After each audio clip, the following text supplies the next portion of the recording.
Komentar mengejutkan Madam Pang ketika Erick Thohir jadi Menpora. Jika ketua PSSI diganti Indonesia bisa makin menakutkan, karena kemungkinan besar Shin Tae-yong akan ditarik kembali. Setakutkah itu Madam Pang? Simak selengkapnya penuturan Madam Pang yang bikin geleng-geleng kepala. Wah wah wah, bikin auto semangat. Janji Emil Audero yang sedang on fire di Liga Serie A Italia, timnas Indonesia bukan favorit, tapi siap amankan tempat di Piala Dunia 2026.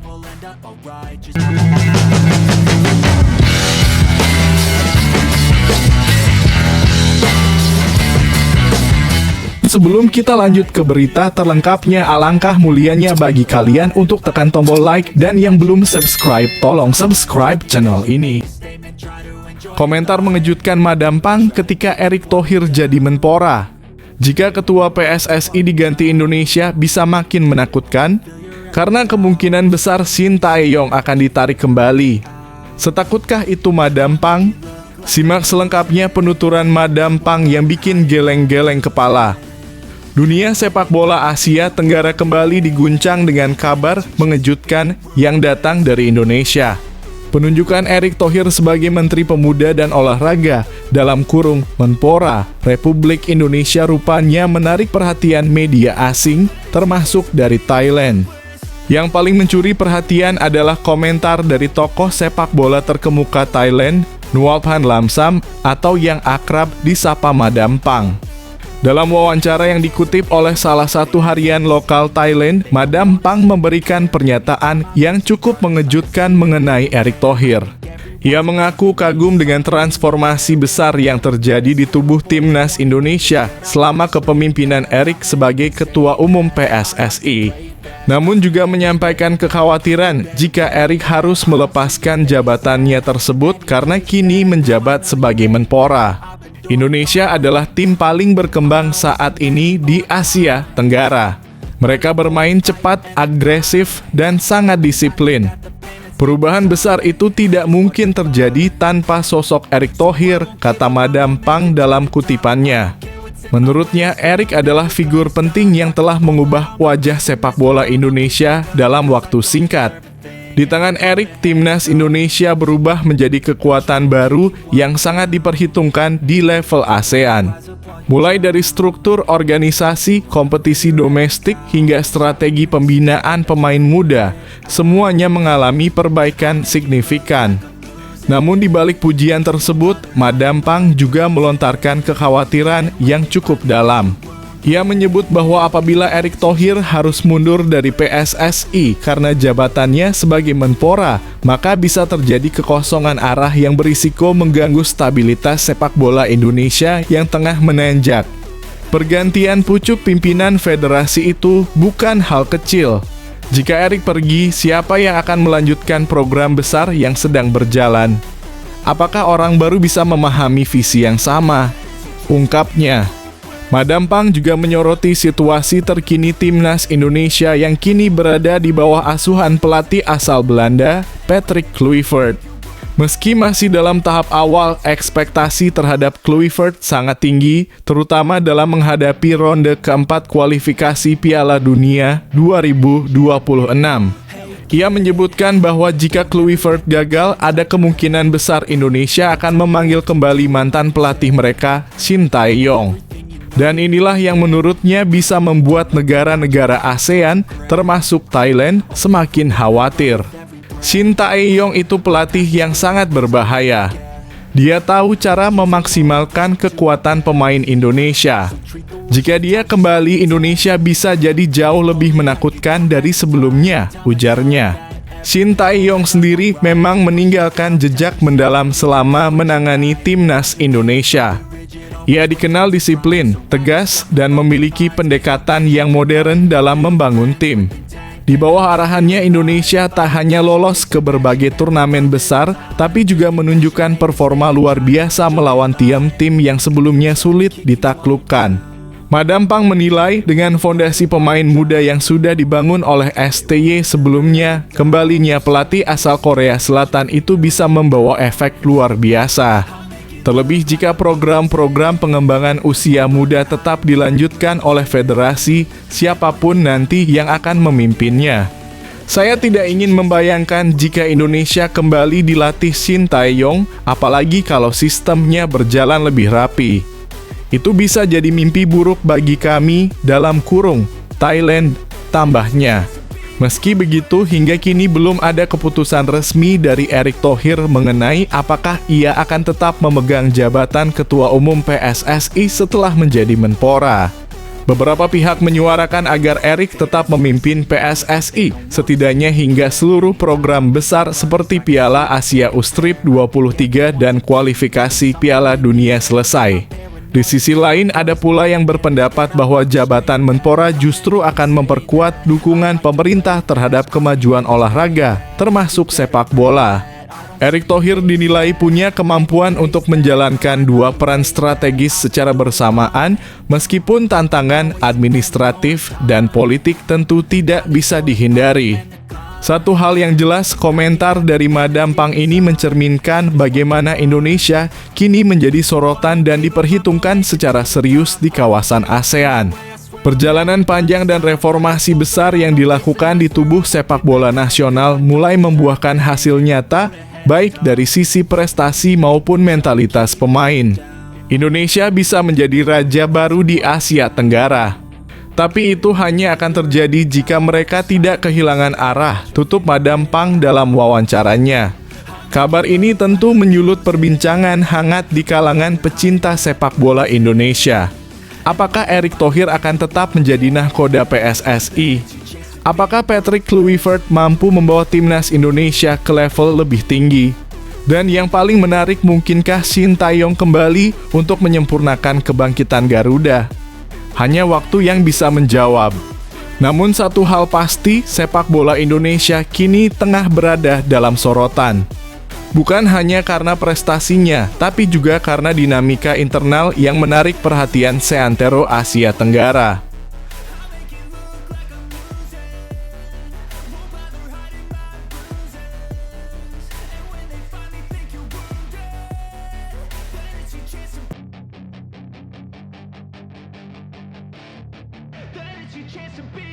Hey kid, don't ever let them get inside your head. They'll tell you what to do in life instead of everything you know that you can. Wah. Bikin auto semangat. Janji Emil Audero yang sedang on fire di Liga Serie A Italia, timnas Indonesia bukan favorit, tapi siap amankan tempat di Piala Dunia 2026. Emil Audero akhirnya buka suara terkait ambisi besarnya bersama timnas Indonesia. Dalam sebuah sesi wawancara usai latihan tertutup bersama skuad Garuda, kiper berdarah Indonesia Italia itu menyampaikan pernyataan yang mencuri perhatian. Meski menyadari bahwa Indonesia bukan tim unggulan di Asia, ia menegaskan satu hal yang mengejutkan. Garuda siap bertarung habis-habisan demi tiket ke Piala Dunia 2026. Pernyataan itu langsung menarik sorotan media lokal maupun regional. Bukan tanpa alasan, Emil Audero adalah sosok besar yang sebelumnya bermain di timnas junior Italia dan saat ini memperkuat raksasa Serie A Inter Milan. Dengan pengalaman bermain di liga top Eropa dan mentalitas juara yang ia bawa, Emil tak datang ke Indonesia hanya untuk melengkapi skuad, ia datang untuk membuat sejarah. Saya tahu Indonesia bukan favorit, tapi bukan berarti kami tidak bisa membuat kejutan. Kami tahu perjuangan ini tidak mudah, tapi kami siap, ujar Emil dengan percaya diri. Kedatangan Emil merupakan bagian dari proyek besar naturalisasi pemain keturunan yang digagas PSSI dalam beberapa tahun terakhir. Setelah Tom Haye, Ragnar Oratmangoen, Jay Itzes, hingga Ivar Jenner, kini Emil bergabung untuk memperkuat lini terakhir pertahanan merah putih. Ia diyakini akan menjadi pilihan utama pelatih Patrick Kluivert untuk menghadapi babak keempat kualifikasi Piala Dunia 2026 zona Asia. Meski baru beberapa hari bergabung, Emil menyebut atmosfer tim sangat positif. Ia merasa langsung diterima dan menyebut para pemain muda Indonesia memiliki semangat besar yang sangat membanggakan. Saya senang berada di sini. Tim ini punya energi yang luar biasa. Semangat latihan tinggi dan semua pemain lapar akan kemenangan, katanya. Namun Emil tidak menampik bahwa tekanan untuk membawa Indonesia tampil di Piala Dunia sangat besar. Apalagi publik sepak bola Indonesia terkenal sangat vokal dan penuh ekspektasi. Baginya, tekanan itu justru menjadi bahan bakar tambahan. Tekanan itu biasa dalam sepak bola, tapi saya melihat ini sebagai motivasi. Supporter Indonesia punya gairah luar biasa. Kami ingin membalas dukungan itu dengan pencapaian bersejarah, tegas Emil. Pelatih Patrick Kluivert pun dikabarkan menyambut baik kehadiran Emil.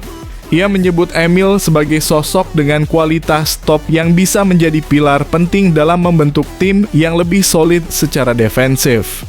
Dalam beberapa sesi latihan terakhir, Kluivert terlihat memberi porsi khusus untuk Emil, termasuk dalam situasi transisi bertahan dan build-up dari belakang. Dengan sistem baru yang diterapkan oleh Kluivert yang menekankan pada penguasaan bola dan distribusi dari lini belakang, kehadiran Emil bisa menjadi senjata rahasia. Selain kemampuan refleks yang tajam, Emil dikenal sebagai penjaga gawang yang cerdas dalam membaca permainan dan piawai mengatur lini belakang. Namun Emil sendiri mengaku tak ingin terlalu cepat merasa aman. Ia menyatakan siap bersaing secara sehat dengan para kiper lokal yang juga memiliki potensi besar seperti Hernando Ari dan Nadeo Argawinata. Ini bukan soal siapa yang terbaik, tapi soal siapa yang paling siap saat dibutuhkan. Saya respect dengan semua kiper di sini. Mereka punya kualitas dan saya siap belajar dari siapapun, ungkap Emil. Berbicara soal peluang Indonesia di ronde keempat kualifikasi, Emil menyadari bahwa lawan yang akan dihadapi tidak main-main. Tim-tim seperti Jepang, Iran, Korea Selatan, hingga Arab Saudi adalah langganan tampil di Piala Dunia. Namun, menurutnya, Indonesia tak boleh gentar. Kalau bicara di atas kertas, tentu banyak tim lebih kuat. Tapi sepak bola bukan matematika. Yang penting adalah kerja keras, disiplin, dan percaya pada proses. Kami akan berjuang, kata Emil.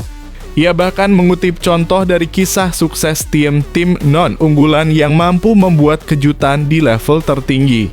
Salah satu yang disebutnya adalah Maroko yang berhasil mencapai semifinal Piala Dunia 2022.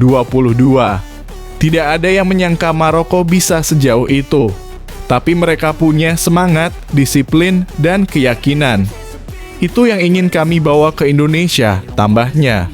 Target Emil jelas bukan hanya ikut meramaikan kualifikasi, tetapi membawa Indonesia menembus Piala Dunia untuk pertama kalinya.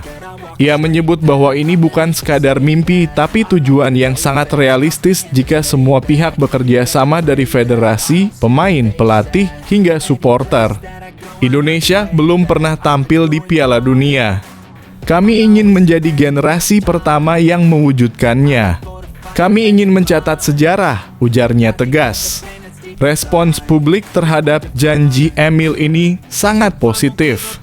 Sejak resmi bergabung, media sosial dibanjiri dukungan dari para penggemar sepak bola nasional. Banyak yang menyebut kehadiran Emil sebagai benteng terakhir yang telah lama ditunggu-tunggu. Tagar seperti hashtag #Auderon untuk Garuda dan hashtag menuju Piala Dunia 2026 sempat menjadi trending topik di berbagai platform. Di sisi lain, sejumlah pengamat menilai bahwa kehadiran Emil tidak hanya memperkuat sektor penjaga gawang, tetapi juga meningkatkan level profesionalisme dalam skuad. Dengan latar belakang sepak bola Eropa, Emil bisa menjadi panutan dan membawa standar baru, baik dalam latihan maupun mental bertanding. Kini tinggal menunggu waktu. Apakah Emil akan benar-benar menjadi kunci kesuksesan Indonesia menuju Piala Dunia? Apakah janji besar itu bisa diwujudkan di tengah persaingan brutal di Asia?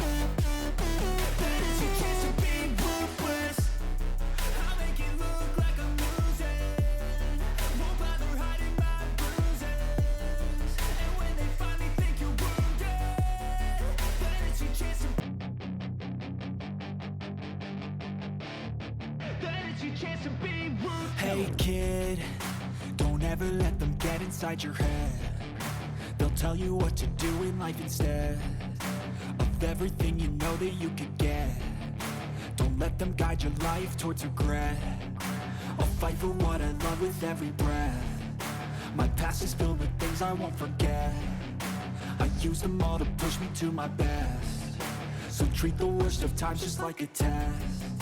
If only I could go back in time, I'd tell myself that everything will end up alright. Just push yourself, test yourself, figure out what you like, and find your limits, don't be rigid, always work towards a prime. Surround yourself with open minds, people can change your life. A few friends with intent can help you feel alive. Find a passion, take some action, and with a little time, just be patient, make a statement, try to enjoy your life.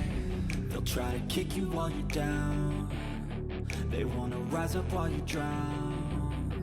They wanna fill your head with doubt. They're silently scared that you'll figure it out. I'll make it look like I'm losing. Rating pemain Liverpool versus Atletico Madrid, Virgil van Dijk sang pahlawan. The Reds cetak gol kemenangan lagi di menit akhir dalam laga perdana Liga Champions yang kacau. Laga panas tersaji di Anfield saat Liverpool mengalahkan Atletico Madrid 3-2 pada matchday pertama fase Liga Champions, Kamis (18 September 2025) dini hari waktu Indonesia Barat. Pertandingan berjalan dramatis dan penuh ketegangan hingga menit akhir, dan Virgil van Dijk tampil sebagai pahlawan dengan gol penentu kemenangan di injury time. Jalannya laga, Liverpool membuka keunggulan cepat lewat Andy Roberts di menit keempat setelah tendangan bebas Mohamed Salah mengenai dirinya dan mengecoh Jan Oblak. Hanya 2 menit berselang, Salah mencetak gol kedua memanfaatkan assist dari Ryan Gravenberch membawa The Reds unggul 2-0. Namun Atletico Madrid tak tinggal diam. Marcos Llorente memperkecil ketertinggalan lewat sontekannya di menit ke-42 dan kemudian menyamakan kedudukan di menit ke-81 setelah tendangan volinya membentur McAllister dan masuk ke gawang. Saat laga tampak akan berakhir imbang, Liverpool kembali menunjukkan DNA juaranya. Di menit ke-94, sepak pojok Dominic Szoboszlai disambut tandukan keras Virgil van Dijk yang memastikan kemenangan 3-2 bagi tuan rumah. Laga makin panas usai gol tersebut dengan Diego Simeone diusir keluar lapangan karena protes keras. Rating pemain Liverpool (pilihan redaksi), Virgil van Dijk 9/10 tampil solid di lini belakang dan mencetak gol kemenangan krusial. Pemimpin sejati, Mohamed Salah 8/10 gol dan assist, ancaman konstan di sisi kanan. Andy Roberts 7,5/10 buka skor awal, aktif menyerang, disiplin bertahan. Dominic Szoboszlai 7,5/10 kontribusi nyata lewat assist sepak pojok. Alisson Becker 6,5/10 tak banyak bisa dilakukan atas 2 gol Atletico. Bagaimana menurut Anda? Siapa pemain terbaik Liverpool di laga penuh drama ini? Apakah Van Dijk layak jadi man of the match? Tinggalkan pendapat Anda di kolom komentar.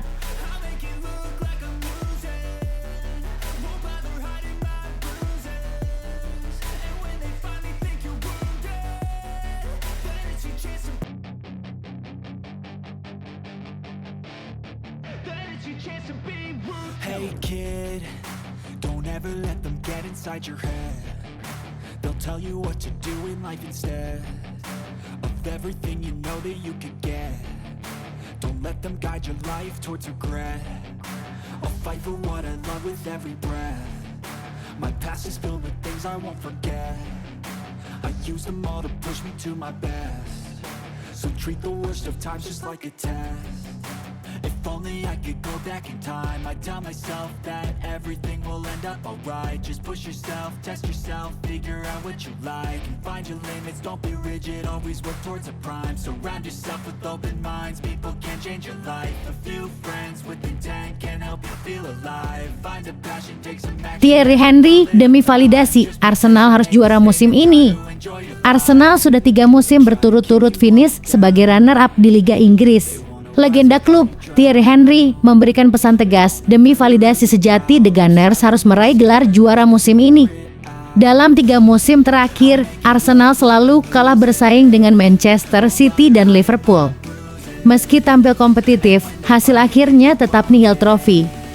Tak hanya di liga domestik, Di ajang Liga Champions pun mereka belum mampu unjuk gigi, terakhir tersingkir di semifinal oleh PSG. Henry menilai tak ada lagi alasan. Skuad sudah oke, permainan sudah menyatu, maka saatnya dapat gelar juara, tegasnya di studio CBS.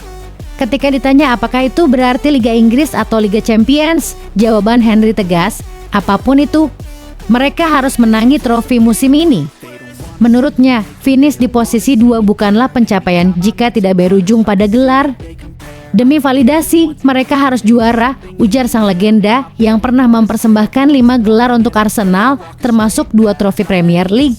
Musim ini menjadi ujian mental dan konsistensi bagi Arsenal. Akankah Mikel Arteta dan anak asuhnya menjawab tekanan ini dengan trofi yang sesungguhnya? Bagaimana menurut Anda? Apakah Arsenal siap menjawab tantangan Henry dan mengakhiri puasa gelar? Tulis komentar Anda. I think that the pain that's deep inside is what defines. So I won't give up, I'm gonna make it to the top. I don't care what's in my way, I swear I'm never gonna stop. I could fall flat on my face and I swear I will get back up. Cause I don't deserve a thing and the road ahead is tough. They'll try to kick you while you're down. They wanna rise up while you drown. They wanna fill your head with doubt. They're silently scared that you'll figure it out. I'll make it look like I'm losing. Won't bother hiding my bruises. And when they finally think you're wounded, then it's your chance to be ruthless.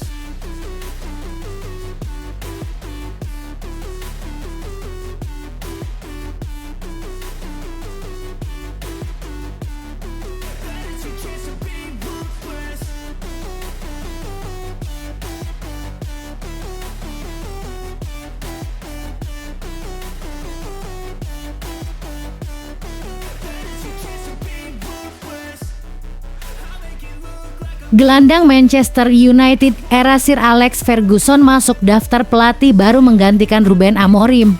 Posisi Ruben Amorim sebagai manajer Manchester United kian tertekan. Hasil yang tak kunjung memuaskan membuat masa depannya di Old Trafford dipertanyakan. Jika tidak segera menunjukkan perubahan dalam beberapa laga mendatang, pelatih asal Portugal itu dikabarkan akan didepak. Sejumlah nama mulai dikaitkan sebagai calon pengganti, termasuk Oliver Glasner dalam kurung Crystal Palace dan Andoni Iraola dalam kurung Bournemouth. Namun, satu nama mengejutkan kini mencuat ke permukaan, Darren Fletcher. Iya, Fletcher, ex-gelandang andalan era Sir Alex Ferguson, kini menangani tim U18 Manchester United. Menurut laporan Football Transfers, ia mulai dianggap sebagai kandidat potensial karena awal karier kepelatihannya yang mengesankan. Dalam 4 laga awal Premier League U18 musim ini, tim asuhannya mencetak 4 kemenangan beruntun, mencetak 11 gol dan belum kebobolan 1 gol pun. Catatan ini berbanding terbalik dengan performa tim utama di bawah Ruben Amorim yang terus terseok. Fletcher dinilai bisa membawa stabilitas dari dalam, terutama karena kedekatan emosionalnya yang kuat dengan klub dan pemahaman mendalam terhadap budaya United. Awal karier Fletcher bersama U18 bisa jadi sinyal bahwa ia punya potensi besar sebagai pelatih masa depan.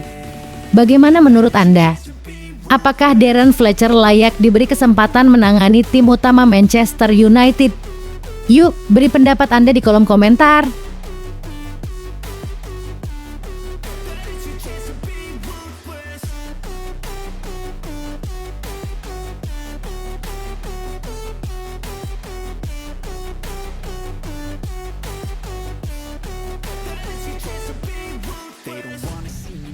They don't wanna see me care. Anytime I make some progress, I can see that they compare. I think everyone's against me, maybe something in the air. Am I paranoid? I swear a void is forming and they're scared. I walk a straight path, not many can say that. I like to play fast, cross me and there's payback. You better pray that I don't see your face at any place that I go. I know you hate that. I've been doing fine, I'm not wasting any more time. I live for the fight and the climb, and I think that the pain that's deep inside is what defines. So I won't give up, I'm gonna make it to the top. I don't care what's in my way, I swear I'm never gonna stop. I could fall flat on my face and I swear Hancur di laga awal, Chelsea semacam anak kemarin sore di Liga Champions.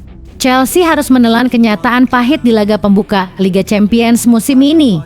Penampilan mereka dinilai seperti tim anak kemarin sore dan sang manajer Enzo Maresca tak menampik bahwa minimnya pengalaman menjadi masalah besar dalam skuad muda The Blues saat ini. Meski menyandang status klub London tersukses di Liga Champions dengan 2 gelar dalam kurung 2012 dan 2021, wajah Chelsea kini nyaris tak lagi sama. Pergantian kepemilikan dari Roman Abramovich ke Todd Boehly pada 2022 menandai era baru yang juga berarti membangun kembali segalanya dari nol. Boehly fokus berinvestasi pada pemain muda dan hasilnya belum terasa. Chelsea sempat absen 2 musim berturut-turut dari Liga Champions dan mayoritas skuad sekarang bahkan belum pernah mencicipi atmosfer kompetisi ini. Nama-nama seperti Moise Caicedo, Robert Sanchez, Joao Pedro, hingga Pedro Neto menjalani debutnya musim ini. Hanya Reece James yang memiliki pengalaman signifikan dengan 30 penampilan dan gelar juara tahun 2021. Kami senang bisa kembali ke Liga Champions, ujar Maresca dikutip dari situs resmi klub. Namun secara pengalaman kami masih sangat kurang. Ini adalah langkah awal. Chelsea memulai petualangannya melawan tim kuat yang disebut Maresca sebagai salah satu favorit juara. Kami akan mencoba menjalani laga demi laga, melakukan yang terbaik, tutupnya. Apakah Chelsea bisa belajar cepat dan membalikan keadaan? Atau musim ini akan jadi pelajaran pahit lainnya bagi skuad muda mereka? Tulis pendapatmu di kolom komentar. Surround yourself with open minds. People can change your life. A few friends with intent can help you feel alive. Find a passion, take some action, and with a little time, just be patient, make a statement, try to enjoy your life. They'll try to kick you while you're down. They wanna rise up while you drown. They wanna fill your head with doubt. They're silently scared that you'll figure it out. I'll make it look like I'm losing. Won't bother hiding my bruises. And when they finally think you're wounded, then it's your chance to be ruthless.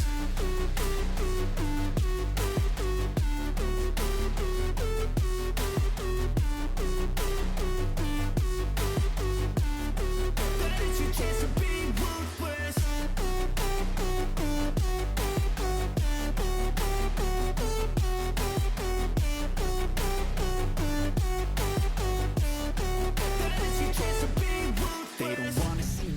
They don't wanna see me care. Anytime I make some progress, I can see that they compare. I think everyone's against me, maybe something in the air. Am I paranoid? I swear a void is forming and they're scared. I walk a straight path, not many can say that. I like to play fast, cross me and there's payback. You better pray that. Penjelasan Pep Guardiola, mengapa Abdulkadir Kusanov tak bisa terus-terusan dimainkan sebagai bek kanan Manchester City.